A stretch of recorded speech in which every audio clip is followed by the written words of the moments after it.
নজর রাখবো পরবর্তী সংবাদে। গোটা দেশ জুড়ে আজ রামের আবির্ভাব দিবস পালন করা হচ্ছে জাঁকজমকপূর্ণভাবে এবং সেই সঙ্গে আজ পশ্চিমবঙ্গে দেখা গেল একই ছবি।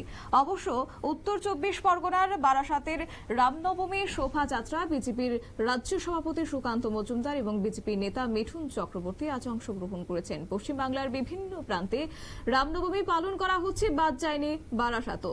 অবশ্য বিভিন্ন প্রান্তের সেক্ষেত্রে রামনবমী পালন করা হচ্ছে। ইতিমধ্যে বিশাল আকৃতির মূর্তি আনয়ন হয়েছে বারাসাতের ময়না এলাকা থেকে। সেই মূর্তি বিরাট পদযাত্রার আয়োজন করেছে হিন্দু সংগঠনগুলি এবং এই পদযাত্রায় পা মেলায় বারাসাতের ময়না চেকপোস্ট থেকে। তো রামনবমীর মহা মিছিলে উপস্থিত ছিল রাজ্য সভাপতি বিজেপির সুকান্ত মজুমদার, সেই সঙ্গে বিজেপি নেতা মিঠুন চক্রবর্তী।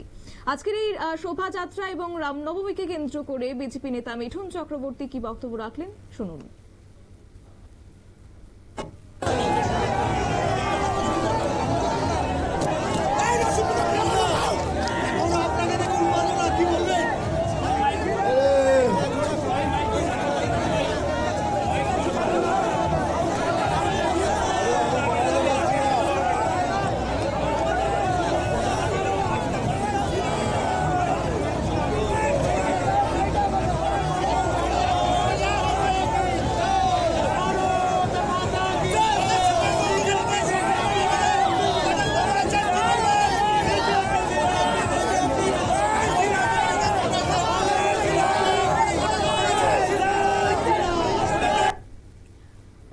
আপনারা দেখলেন সেই ছবি এবং একই সঙ্গে অভিনেতা অর্থাৎ বিজেপি নেতা মিঠুন চক্রবর্তী এবং সেই সঙ্গে ওনাকে দেখেও একদিকে যেমন উচ্ছ্বাস ছিল সাধারণ মানুষের মধ্যে, অন্যদিকে এই রামনবমী এবং পাশাপাশি শোভাযাত্রাকে কেন্দ্র করে সম্প্রীতির বার্তা দিয়ে একটি বিশাল রকমের আয়োজন করেছে আজ বিজেপির পক্ষ থেকে। নিয়ে নিচ্ছে ছোট্ট একটি বিজ্ঞাপন বিরতি, সঙ্গে থাকুন।